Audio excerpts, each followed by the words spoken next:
Assalamualaikum warahmatullahi wabarakatuh. Apa kabar teman-teman? Mudah-mudahan teman-teman dalam keadaan sehat selalu. Amin. Di video kali ini saya mau membahas atau mau share tentang pengalaman saya pribadi yang saya alamin ketika progres Canamaru. Dan tentunya ini bersangkutan dengan pakan alami. Jadi di sini saya mau merekomendasikan pakan alami buat teman-teman yang Canamarunya itu susah makan pelet.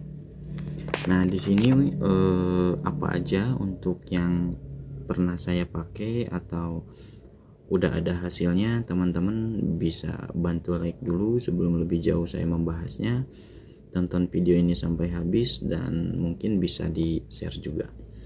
Oke, buat teman-teman yang mau progres tapi ikannya itu nggak suka pelet atau susah untuk makan pelet, udah puasain atau segala macam, udah memakai cara seperti apapun tapi masih susah.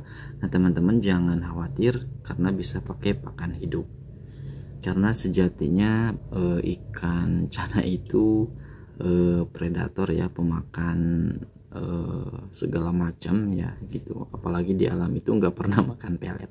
Oke, yang pertama itu yang saya lagi gunakan itu adalah udang.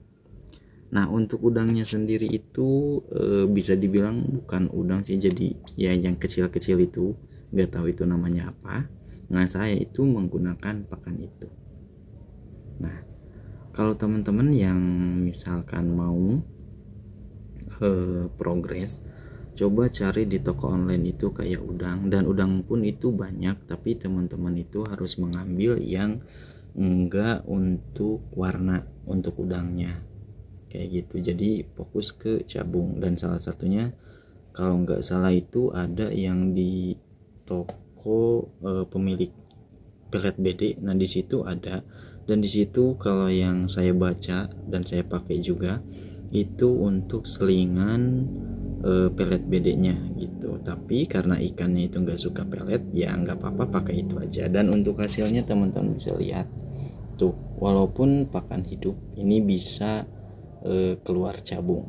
Memang kalau kecepatan pertumbuhan itu relatif ya teman-teman, karena kembali ke kondisi si ikan atau ke gennya si ikan gitu. Nggak bisa kalau pakai pelet lebih cepat ya. Memang pakai pelet itu saya juga nggak mengingkari, tapi ada juga yang pakai pelet tapi nggak cepat banget, karena balik lagi ke kondisi si ikan atau ke pertumbuhan si ikan kayak gitu. Nah, yang kedua yang pernah saya pakai itu maggot. Maggot itu dari mulai red shaker saya pernah pakai, dari yang kiloan pernah saya pakai, dan bahkan dari yang punya ini pelet BD pun pernah saya gunakan kayak gitu.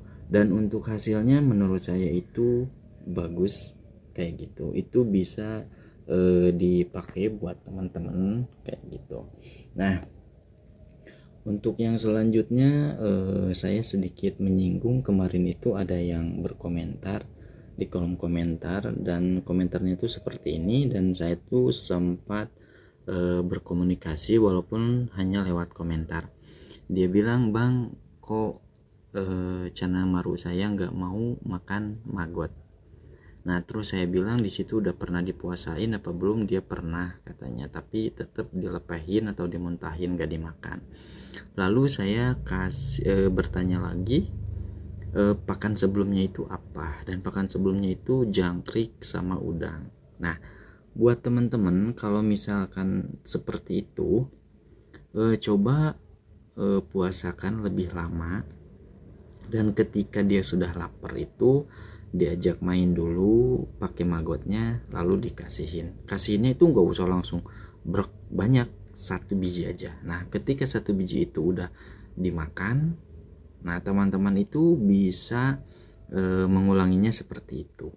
Nah, kalau misalkan masih dilepe, dicoba itu kalau misalkan teman-teman ngasih makannya itu pagi hari, coba sore hari, maggotnya itu bisa teman-teman potong, masukin udang atau jangkrik ke dalam situ. Jadi mungkin si maggot itu belum si maru itu belum merasakan maggot sama sekali, jadi rasanya mungkin asing. Tapi kalau dibantu dengan maggotnya itu dimasukin ke udang atau ke pakan yang sebelumnya biasa dimakan, itu bisa membantu kayak gitu. Nah jadi di sini saya jawab yang kemarin bertanya soal gak bisa makan maggot, karena sebelumnya saya seperti itu, karena untuk pelet pun seperti itu gitu cara pengaplikasiannya gitu, biar si Cana itu merasakan dulu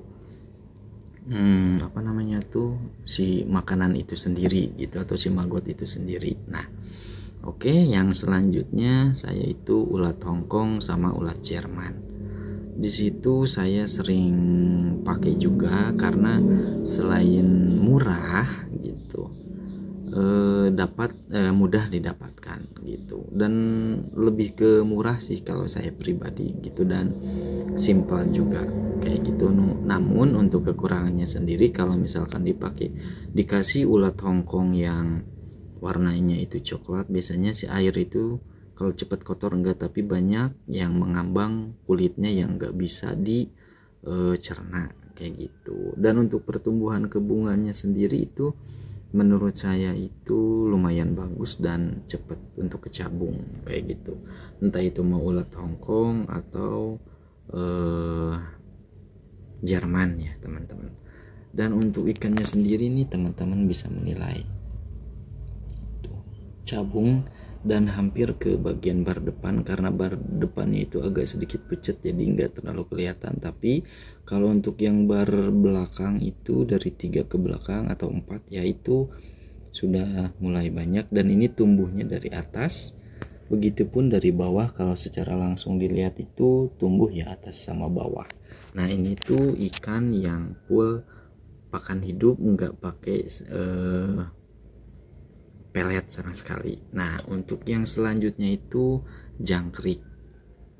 Nah untuk jangkriknya sendiri selain mudah didapat, harganya murah itu, dan bagus juga untuk bar, dan untuk kondisi nanti takut kepekatan barnya susah masuk atau susah tumbuh cabung, itu gampang diakali dengan settingan kayak gitu. Nah untuk jangkriknya sendiri yang saya gunakan itu, saya jarang jangkrik yang hidup, karena selain bau gitu itu agak ribet juga, jadi harus nggak adain kakinya gitu, apalagi ikannya masih kecil kayak gitu. Tapi di sini saya lebih ke pakan jangkriknya itu sudah dikeringkan, jadi banyak di toko online yang udah kering gitu ya, sama kayak udang kering kayak gitu. Nah intinya ketika teman-teman mau progres itu yang nggak bisa pakai pelet itu nggak usah khawatir, karena banyak banget pakan hidup yang bisa dikasih gitu untuk makan si Cana Maru.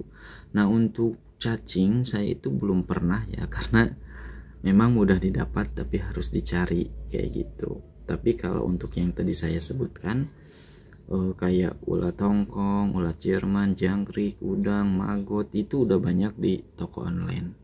Dan bahkan untuk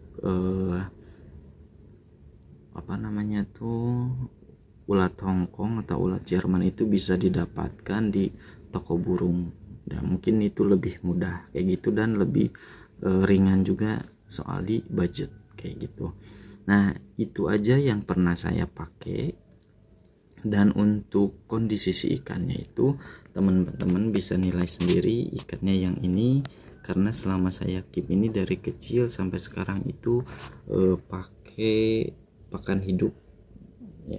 Tuh untuk cabungnya sendiri keluar tuh, yang sebelah sini keluar juga, sebentar ada ya, tadi teman-teman sudah melihat. Nah jadi buat teman-teman gak usah khawatir, apalagi buat pemula yang baru belajar, baru terjun, itu gak usah khawatir banget, karena menurut saya itu pakan alami sama aja. Dan untuk kecepatan itu tergantung ke kondisi ikan, kondisi si ikan dari gennya, dan kondisi dari kita yang merawatnya juga seperti apa gitu. Nah jadi saya rasa cukup sampai di sini dulu aja buat video kali ini. Mudah-mudahan bermanfaat dan bisa